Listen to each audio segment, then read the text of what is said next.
Okay, guys, I'm here today with Mikey Musumeci. Huge honor for me. Guys, Mike is the most successful American Jiu-Jitsu fighter in the world. He has won like 3 world titles as a black belt in the adult division.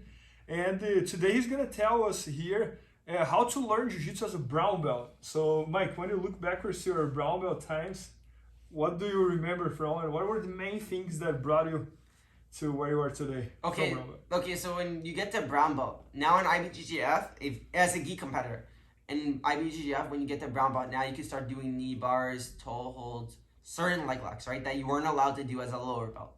So now in your mind, you're like, oh, I gotta learn all these new things. I'm gonna learn toe holds, knee bars.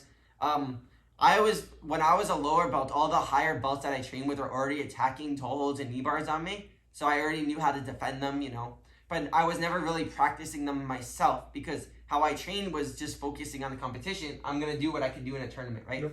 So when I first got the brown belt, like the first week, I was like so excited I could do toe holds and knee bars. So then I was just doing them in training. And I feel like a lot of my friends also go through this phase of like a week or like a few weeks. You kind of get into like toe holds and knee bars and you stop doing other things. And then you're like, wait a second. I have to go back to like my regular game, but it's just now your brain is thinking about like when you're in a spot, now there's a toe hold. Wait, there's a knee bar here as well. Okay. So that is what starts changing as a brown belt. Brown belt and black belt are almost identical. Okay. The difference being just the belt color. Brown belt, the level of jiu-jitsu is very similar to black belt. It's not the same level, of course, because they're seasoned competitors like the legends are in black belt, right? But the how you're competing is pretty much the same, right? When I was a brown belt, I won brown belt worlds when I was 18 and I got my black belt. And then about 3 or 4 weeks later, I beat Juiz de Fora in black belt, who was like one of the top black belts. So that shows that the level of brown belt like is pretty much the same as black belt. It's just like I said, the only thing that varies is some of the tougher guys are gonna be in black belt, of course. And now you're in you're almost in the major leagues. You're like in baseball, you're in AAA, right? That's like the thing right before the major leagues, I believe. I haven't watched baseball in a while, but pretty sure AAA is. And you're right about to get to the major leagues. So now is the time now you pretty much know everything that you're doing. Like blue belt was the belt of identification. Purple belt, you're building your system. Brown belt, you're just fine-tuning your system. Now you should really understand the game that you're playing, okay? I've seen a lot of the best athletes stay purple belt like 2 years, 3 years, and they do that because once you hit brown belt, you're really like a black belt, as a competitor, of course. So this is the belt that you really should have your game pretty sound, right? The hardest belts are blue and black, but right now is where your game is pretty much developed. You have more systems.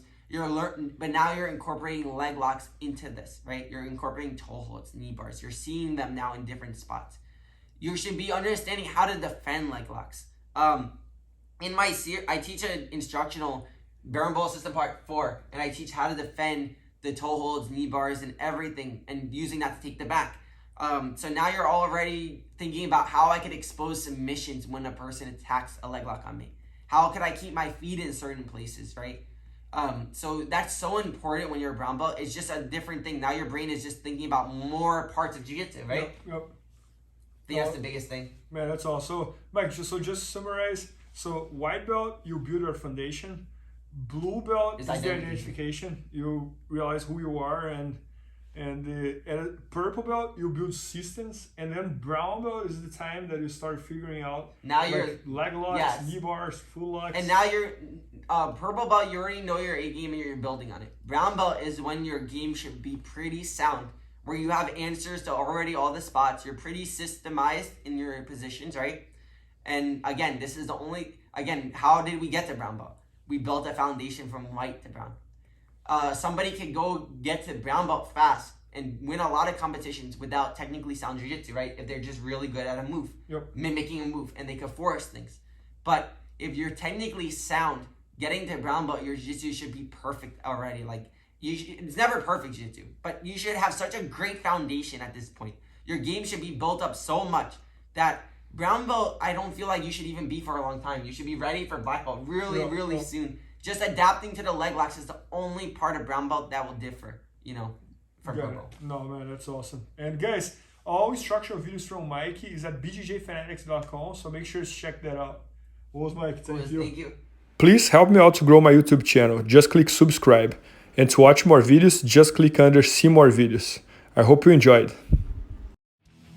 BJJfanatics.com. Use the promo code YouTubeFaria to get 10% off any instructional video. Improve your jiu-jitsu faster.